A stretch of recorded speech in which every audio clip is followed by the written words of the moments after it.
নমস্কার। জিদিকে সুজিত মন্ডল চ্যানেলে আপনাদের আবারও স্বাগত জানাই।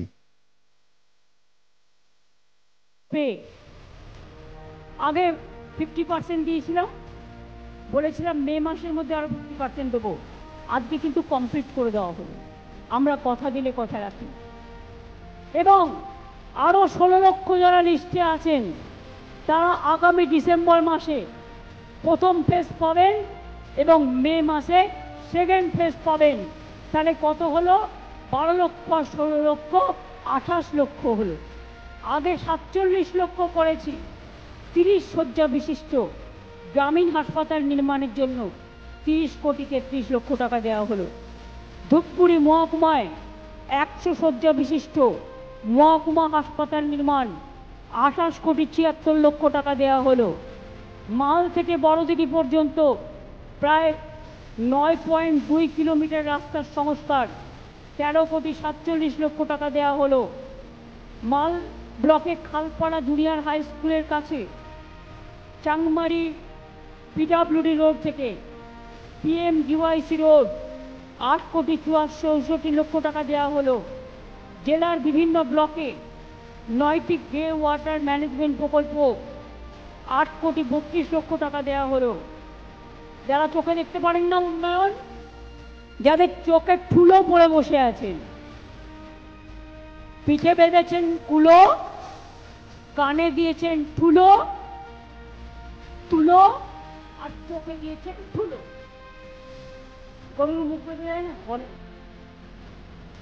বলি আর বলবো? নিতে পারবেন তো? লেখার জায়গা আছে তো? লক্ষ্মীর ভান্ডারে যদি জলপাইগুড়ি আলিপুরদুয়ার জেলা মিলে যদি খরচাটা বলি, চোখ দিয়ে জল পড়বে আপনাদের। জলপাইগুড়ি জেলার 922 জনকে তো আজ দেওয়া হয়েছে, কিন্তু এর আগেও অনেক জায়গা থেকে অনেক দেওয়া হয়েছে। মনে রাখবেন,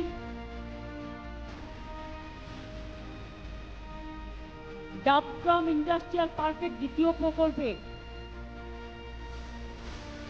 প্লে সেট নির্মাণ 29 কোটি টাকা। ডাবগ্রাম ইন্ডাস্ট্রিয়াল পার্কে চতুর্থ এবং পর্যায়ের কাজ, পঞ্চম পর্যায়ে আরো 18 কোটি টাকা দেওয়া হয়েছে। এইভাবে বাতাবাড়িতে পর্যটন পরিকাঠামো নির্মাণ 8 কোটি 70 লক্ষ টাকা দেওয়া হয়েছে। বানারহাটের শীতলা মাতা মন্দিরের কথা বলেছিলেন উন্নয়নের জন্য, প্রায় 1 কোটি টাকা দেওয়া হয়েছে। মর্গান হাউসের শিলান্যাস করা হয়েছে।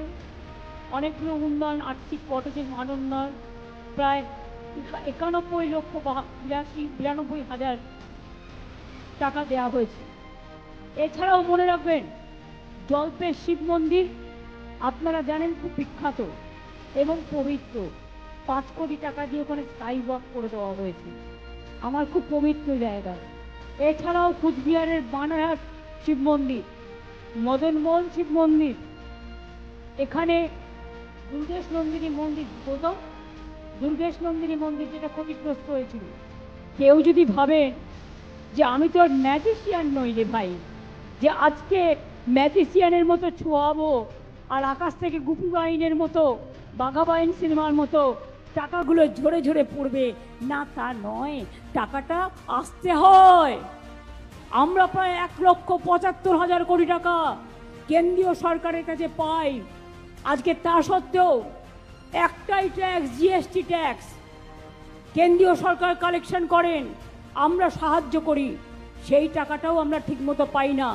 তাছাড়াও আবার ইন্ডাস্ট্রিয়ালিস্টদের কাছে গিয়ে মিউটেশন ফিজের ট্যাক্স নেওয়া হয়, রাস্তায় গাড়ি চললে ট্যাক্স নেওয়া হয় না। এগুলো নেওয়া যাবে না। যে কোনো একটা ট্যাক্স, দুটো ট্যাক্স হতে পারে না। পানীয় জল জলপাইগুড়ি জেলার জল স্বপ্ন প্রকল্পে 4,38,000 বাড়ির মধ্যে 2,27,000 বাড়িতে, আলিপুরদুয়ার জেলায় 3,65,000 বাড়ির মধ্যে 2,11,000 বাড়িতে জলের কানেকশন পৌঁছে গেছে, বাকিরাও পাবেন। এইভাবে আমরা আস্তে আস্তে সব সময় মতো করে দেব। কেউ যদি ভাবেন যে আমি তো আর ম্যাজিশিয়ান নই রে ভাই, যে আজকে ম্যাজিশিয়ানের মতো ছোঁয়াবো আর আকাশ থেকে গুপি বাইনের মতো, বাঘা বাইন সিনেমার মতো টাকাগুলো ঝরে ঝরে পড়বে না, তা নয়, টাকাটা আসতে হয়। আমরা প্রায় 1,75,000 কোটি টাকা কেন্দ্রীয় সরকারের কাছে পাই। আজকে তা সত্ত্বেও একটাই ট্যাক্স, জিএসটি ট্যাক্স কেন্দ্রীয় সরকার কালেকশন করেন, আমরা সাহায্য করি, সেই টাকাটাও আমরা ঠিকমতো পাই না।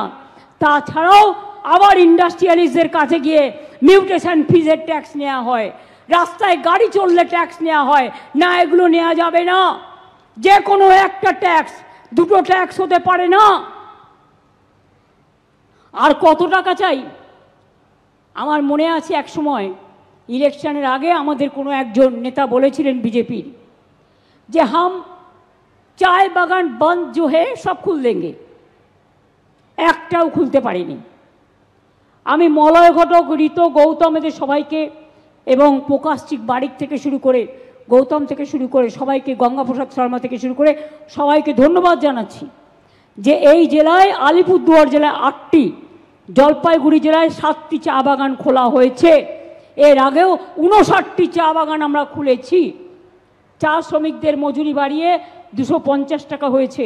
এছাড়াও বিনামূল্যে রেশন, জল, বিদ্যুৎ, চিকিৎসার ব্যবস্থা, অ্যাপ্রন, ছাতা, জুতো, কম্বল ইত্যাদির ব্যবস্থা করা হয়েছে।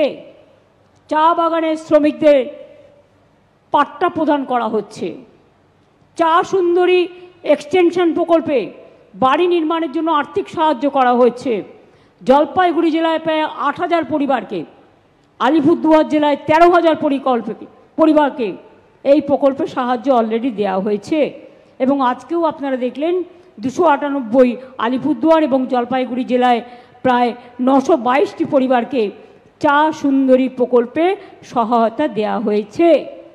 মহিলা চা শ্রমিকরা যখন কাজে যায় তার বাচ্চাদেরকে দেখবে, তাই বাচ্চাদের দেখার জন্য আলিপুরদুয়ার জেলায় 22টি এবং জলপাইগুড়ি জেলায় 25টি ক্রেচ স্থাপন করা হচ্ছে।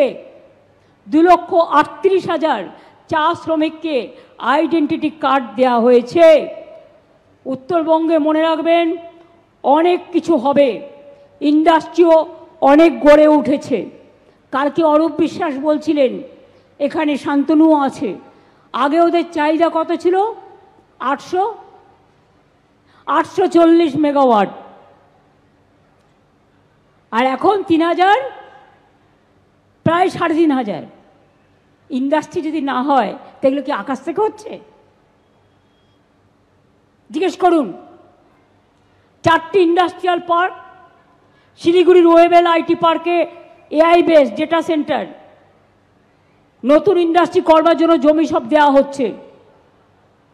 এসএআইপি একটা প্রকল্প আছে, প্রাইভেট সেক্টর ইন্ডাস্ট্রিয়াল পার্ক তৈরি করে, আমরা পারমিশন দিই। 77 একর জমিতে 5টা উত্তরবঙ্গের ইন্ডাস্ট্রিয়াল প্রাইভেট পার্ক হচ্ছে, যেখানে কয়েক হাজার মানুষ চাকরি পাবেন। এছাড়াও মনে রাখবেন, আমি উত্তরায়ণের পাশে আমাদের যে 18 একর গভর্নমেন্টের জমি আছে তার থেকে 10 একর জমি দিচ্ছি, কারণ কলকাতায় আমাদের ইন্টারন্যাশনাল কনভেনশন সেন্টার আছে, দীঘায় আছে, উত্তরবঙ্গে ছিল না। উত্তরবঙ্গের শিল্পকে এগিয়ে নেওয়ার জন্য উত্তরায়ণের পাশে 10 একর জমি আমরা দিচ্ছি, যাতে এখানেও ইন্টারন্যাশনাল কনভেনশন সেন্টার হয়, শিল্পপতিরা আসেন এবং নতুন নতুন শিল্প গড়েন। ভুলে যাচ্ছেন আমাদের সেলফ হেল্প গ্রুপের মেয়েরা কত শিল্প করে, সৃষ্টি কত শিল্প করে, কখনো ভেবে দেখেছেন? আলিপুরদুয়ার জেলায় 35,000 কোটি টাকা ব্যয় করে 2,200, এই যে টাকার অঙ্ক চাইছিলেন, শুধু রাস্তায় পথসাথীতে 35,000 কোটি টাকা খরচা করে আমাদের থেকে 2,221 কিলোমিটারের বেশি রাস্তা নির্মাণ করা হয়েছে শুধু একটা জেলায়। পথশ্রী প্রকল্পে 173 কোটি টাকা ব্যয়ে নির্মাণ করা হয়েছে, আরও 1,145 কিলোমিটার রাস্তা। নতুন ব্রিজ হয়েছে 22টা, 104 কোটি টাকা খরচ হয়েছে। জলপাইগুড়ি জেলাতেও পথশ্রী প্রকল্পে 349 কোটি টাকা খরচা করা হয়েছে, 1,084 কিলোমিটার রাস্তা তৈরি করা হয়েছে। টাকার হিসেব চাইছেন যারা, লজ্জা করে না? রোজ যে ভাতটা খান মাপেন, 100 চালের ভাত খেলেন না 200 চালের ভাত খেলেন? না ডায়েটিং করে খেলেন না, তার কোনো মাপ থাকে সাথে? মাপ থাকে না। কাজ নেই, কর্ম নেই, সারাক্ষণ শুধু সমালোচনা। রাজবংশী ভাষাকে স্বীকৃতি দিয়েছে কে? আমাদের সরকার। কামতাপুরীকে স্বীকৃতি দিয়েছে কে? আমাদের সরকার। পঞ্চানন বর্মার জন্মদিনকে সরকারি ছুটির ঘোষণা করেছে কে? আমাদের সরকার। কুচবিহারে পঞ্চানন বর্মা বিশ্ববিদ্যালয়, খালসামারিতে খালিসামারিতে দ্বিতীয় ক্যাম্পাস স্থাপন, ঠাকুর পঞ্চানন বর্মার সংস্কার করে তার বাড়িতে পঞ্চানন বর্মা সংগ্রহশালা মিউজিয়াম স্থাপন, ঠাকুর পঞ্চানন বর্মার পুরো মূর্তি তৈরি করা হয়েছে। এছাড়াও রাজবংশী ডেভেলপমেন্ট বোর্ড, নস্য শেখ ডেভেলপমেন্ট বোর্ড, রাজবংশী ভাষা একাডেমি, কামতাপুরী ভাষা একাডেমি, রাজবংশী কালচারাল একাডেমি, এগুলোও তৈরি করা হয়েছে। নারায়ণ ব্যাটালিয়ন কুচবিহারে তৈরি করা হয়েছে রাজ্য পুলিশে। বাবুরহাটে মহাবীর চিলারায়ের 15 ফুট উঁচু ব্রোঞ্জের মূর্তি বসানো হয়েছে। সারনা শাড়ি ধর্ম আদিবাসীদের দীর্ঘদিনের দাবি। এই দাবি মেনে অ্যাসেম্বলিতে মানে বিধানসভায় আমরা আইন পাশ করেছি এবং কেন্দ্রীয় সরকারকে চিঠি দেওয়া হয়েছে যাতে শাড়ি এবং সারনা ধর্মকে স্বীকৃতি দেওয়া হয়। এছাড়াও আদিবাসীর জমি কেউ কিনে নিতে পারবে না। আদিবাসীদের জমি গুরুত্ব দেওয়ার জন্য মনে রাখবেন, তাদের জমি হস্তান্তর করা যাবে না। এই জন্য তাদের ফরেস্ট পাট্টা দেওয়া হচ্ছে এবং তাদের অধিকারকে স্বীকৃত করা হয়েছে। বিরসা মুন্ডা রঘুনাথ মুর্মুর জন্মদিনে ও হুল ছুটির দিবস ঘোষণা করা হয়েছে। 3 লক্ষের বেশি আদিবাসী মানুষকে জয় জোহার দেওয়া হয়েছে। সাঁওতালি কত স্কুল, আদিবাসী কত স্কুল, এমনকি সব কমিউনিটির এমন কিছু নেই যা আমরা করিনি।